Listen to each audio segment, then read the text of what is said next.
Hello everyone and welcome back. We all grew up with Disney fairy tales, and we all loved their happy endings.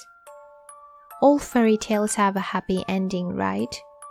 Well, you will be surprised if you knew the sinister truth behind these Disney fairy tales. Number 1.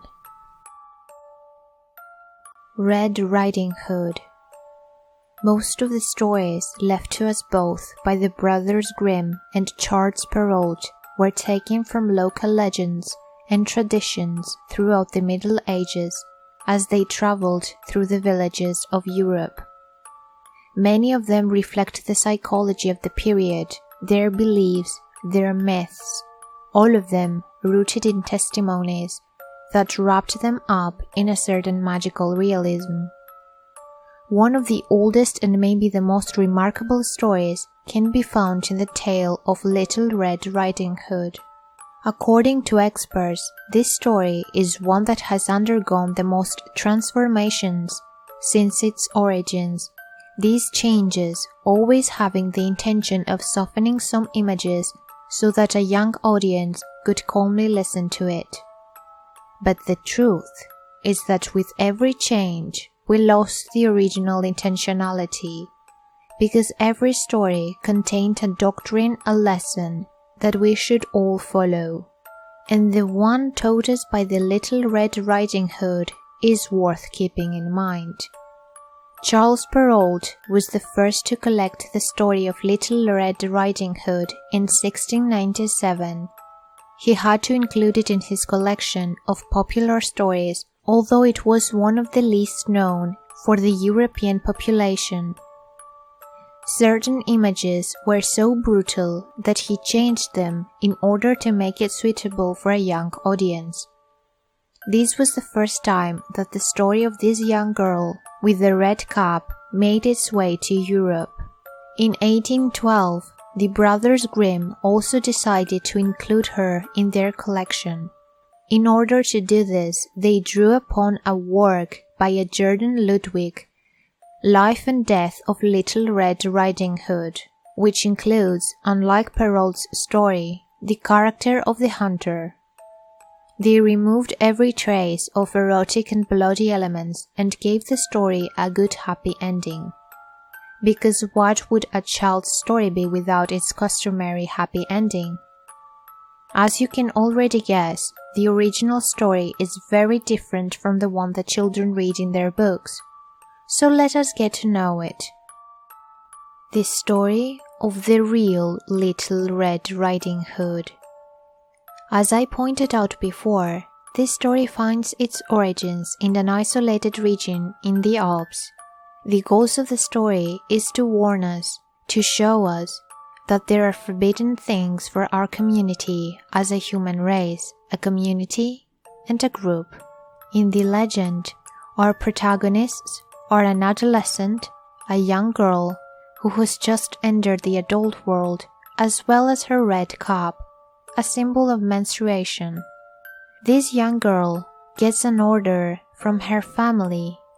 You have to go across the forest to get to take bread and milk to your grandmother.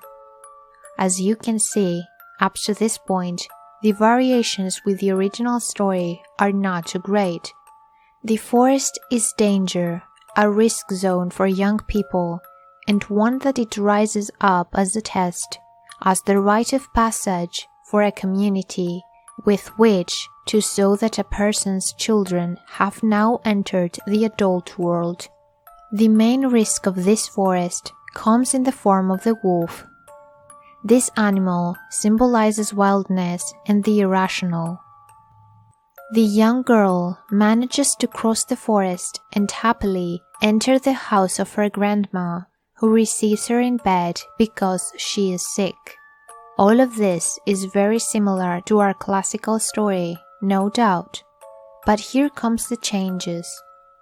The grandma tells the girl to keep the bread and milk and to eat the meat that is prepared in the kitchen for her. Red Riding Hood agrees and devours it hungrily and feels full. After this, she obeys her grandma's next order. She must take off her clothes piece by piece and burn them in the future, then to lie down in bed next to her. The young girl agrees, curious, but without doubting for a moment, without thinking about how weird the situation is, because just as she is going to lie down in the bed, she discovers that it is the wolf who is receiving her between roars of laughter, informing her that the meat that she has just eaten is her grandmother's flesh. She has committed a horrible sin, cannibalism. Later, the wolf devours Little Red Riding Hood. The symbolism is implicit in each character. The wolf is the sexual and violent world, the old woman who is devoured by a young girl, thereby replacing the old with the new, while at the same thing, the new is presented as foolish and naive for committing one of humanity's greatest sacrileges, cannibalism. As you can see, one of the most classical and beloved stories from our childhood, in fact, has a very dark side. Number 2. Sleeping Beauty. In Giambattista Basile's tale, which is the actual origin of the Sleeping Beauty story, a king happens to walk by Sleeping Beauty's castle and knock on the door. When no one answers, he climbs up a ladder through a window. He finds the princess and calls to her, but as she is unconscious, she does not wake up. Well, dear listeners, he carries her to the bed and rapes her. Then he just leaves. She awakens after she gives birth because one of her twins sucks the flax from the springle out of her finger. The king comes back, and despite him having raped her, they end up falling in love. However, another big problem. The king is still married to someone else. His wife finds out and not only tries to have the twins killed, cooked, and fed to the king, but also tries to burn the princess at the stake. Luckily, she is unsuccessful. The king and the princess get married and live happily ever after, despite the fact that he raped her. Perrault's adaptation of Basile's updated adaptation of the story, a Matt Tamer version, is probably what was used for the Disney adaptation, as they are much more similar. Number 3. Pocahontas. Most people are familiar with the story of Pocahontas, the Native American princess who fell in love with Englishman John Smith during the height of conflict between the English settlers and the indigenous people of the Americas. In 1995, Disney released an artistically beautiful animated film showing the supposed events that unfolded between John Smith and Pocahontas. Although Disney is known for creating fictional tales, many people believed that Disney's account of the life of Pocahontas was a true reflection of past events. The love between Pocahontas and John Smith, the bravery Pocahontas showed when saving John Smith's life, and the tragic ending when John Smith returned to England for medical treatment. However, the depiction is a far departure from the actual events that occurred and from the real life of Pocahontas. It is believed that Pocahontas was born around 1595 to a poet and chief. Her given name at birth was Matoaka. Pocahontas was a derogatory nickname, meaning spoiled child or naughty one. Matoaka's tribe was a part of a group of about 30 Algonquian-speaking tribes located in Tidewater, Virginia. During Matoaka's childhood, the English had arrived in the New World, and clashes between the colonizers and the Native Americans were commonplace.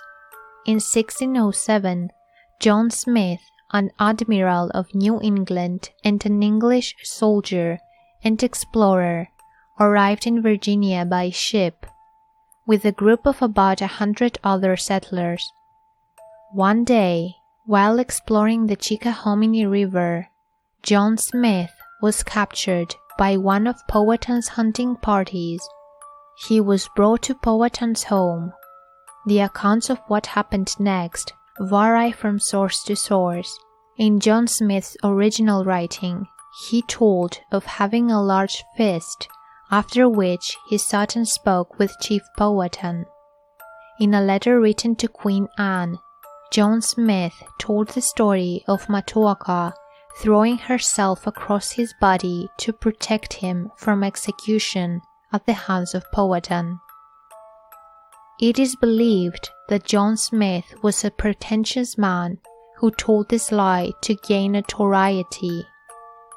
In the Disney version, Matoaka Pocahontas is depicted as a young woman when she saved John Smith, but by his accounts, she was only a 10-year-old child when these events occurred, and therefore highly unlikely that there was any romance between them. Matoaka often visited the settlement at Jamestown to help the settlers during times when food was in short supply. On 13th April 1613, during one of these visits, Samuel Argall captured Matoaka to ransom her for some English prisoners held by her father. She was held hostage at Jamestown for over a year. During her captivity, tobacco planter John Ruffle took a special interest in the attractive young prisoner, and he eventually conditioned her release upon her agreeing to marry him. Matoaka was baptized Rebecca, and in 1614 she was married John Ruffle, the first recorded marriage between a European and a Native American. 2 years later, John Ruffle took Matoaka to England to use her in a propaganda campaign to support the colony of Virginia, propping her up as the symbol of hope for peace and good relations between the English and the Native Americans. Rebecca was seen an example of a civilized savage, and Ruffle was praised for his accomplishment in bringing Christianity to the heathen tribes. While in England, Matoaka ran into John Smith. She refused to speak with him, turning her head and fleeing from his presence. A far cry from the undying love between the two as portrayed in the Disney movie. In 1617, the Ruffle family boarded a ship to return to Virginia. However, Matoaka would not complete this journey home. She became gravely ill. Theories ranged from smallpox, pneumonia, or tuberculosis, to her having been poisoned, and she was taken off the ship at Gravesend, where she died on March 21, 1617. It is believed she was 21 years old when she died. Sadly, there were no fairy tale endings for Matoaka. Number 4. Pinocchio. Disney's Pinocchio came from Carlo Collodi, 1883, Italian classic, The Adventures of Pinocchio. You might think Pinocchio was mischievous in the movie, but he is far more so in the book.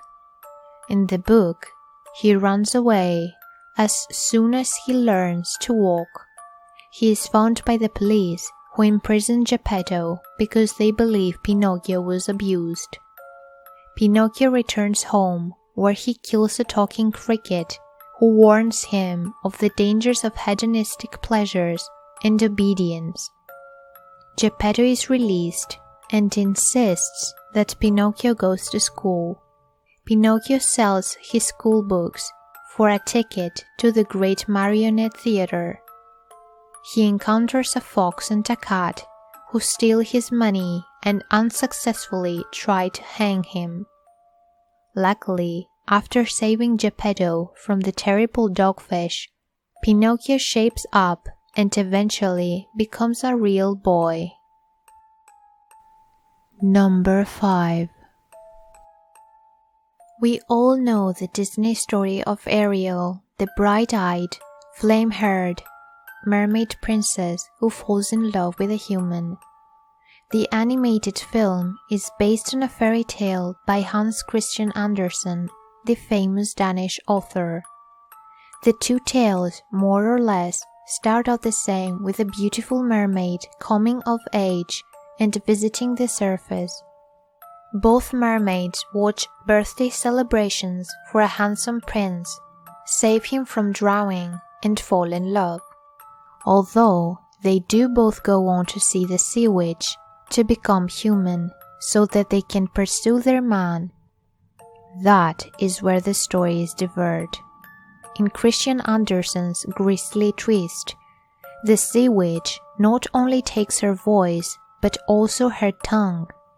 And although she has legs, it is as thought she is walking on sharp knives every time she moves.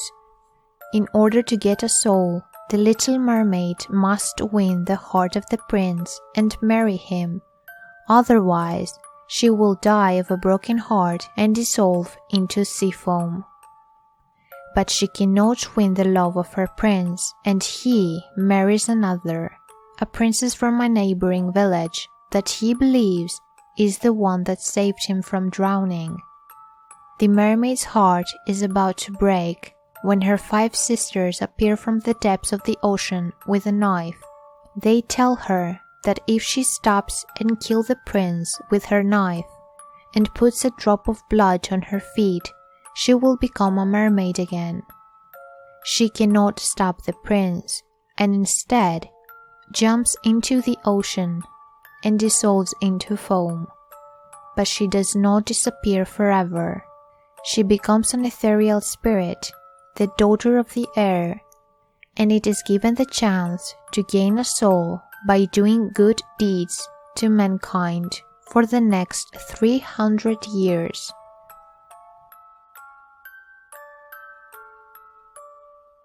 Number 6. Snow White. Snow White and the Seven Dwarfs came out in 1937, and it instantly became a Disney classic. What you might not know is that the story actually originated from Grimm's fairy tales, as all good Disney stories do. There's a pretty dark twist in the end of this fairy tale that never made the cut in the movie. The Disney version is much more tame than the original fairy tale. In the Brothers Grimm version, the evil queen stepmother asks a hunter to take Snow White into the forest and kill her. This also happens in the Disney movie. However, in the story, she asks him to also bring her back Snow White's lungs and liver. He can't kill Snow White, so brings back a boar's lungs and liver instead.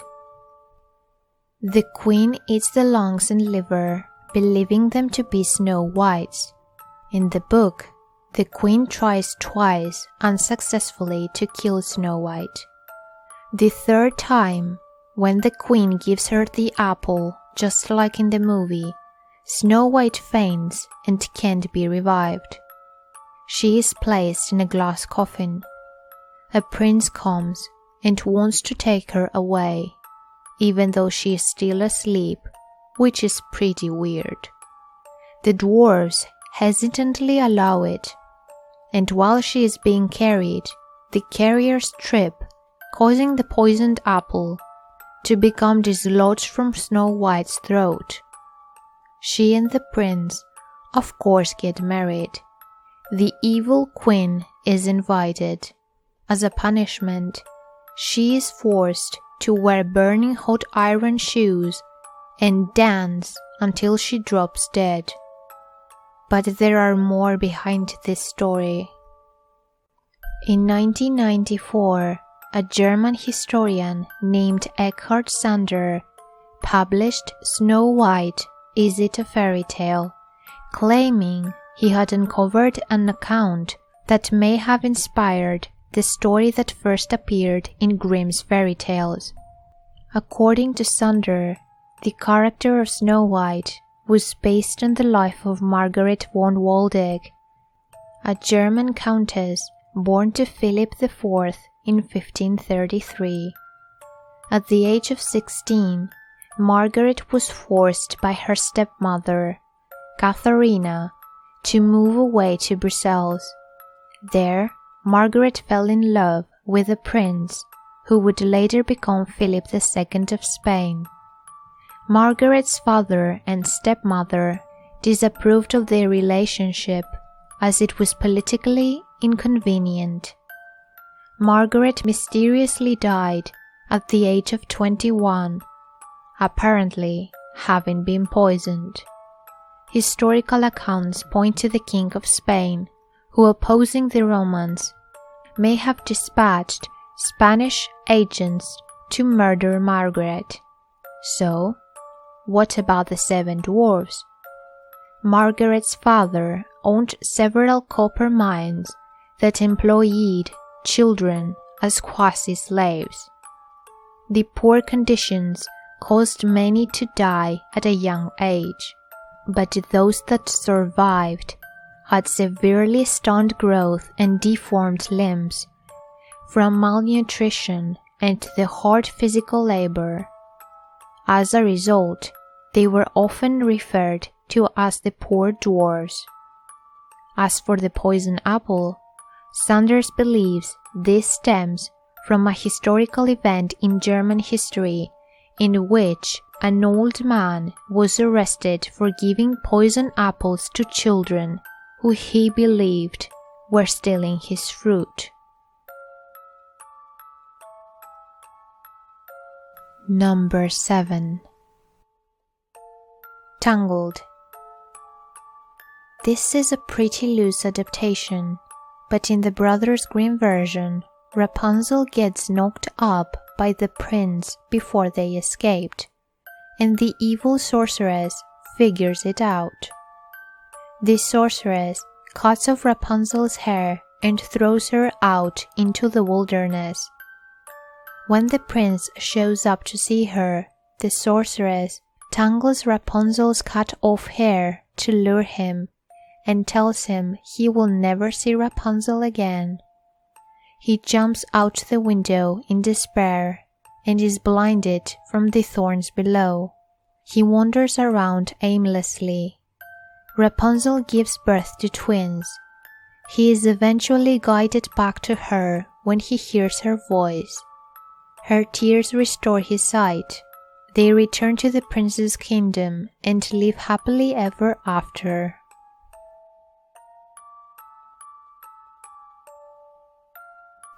Number 8. Cinderella. Cinderella was originally a Grimm Brothers story. In the Brothers Grimm version, one of the Cinderella's evil stepsisters cuts off her toes and the other her heel so they can both fit into the tiny glass slipper. The prince is notified by little doves that there is blood on the shoe, and finally discovers that the true owner is Cinderella. Once the stepsisters realize that they should try to win favor with Cinderella, they attend her wedding only to have their eyes picked out by birds. Some other side notes on this story. Cinderella doesn't have a fairy godmother. Rather, she plants a tree by her mother's grave and prays under it every day. She finds her dresses to wear to each ball under the tree. There are 3 in the story, not 1 like in the movie. She is still helped by animals, though specifically birds, not mice. Also, she doesn't just lose her shoe because she is in a rush. The clever prince covers the steps in pitch to make her stick to them, but she only loses a shoe in the process.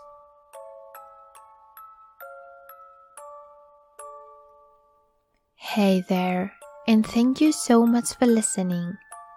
If you have any stories that you want me to read, you can send them to my email.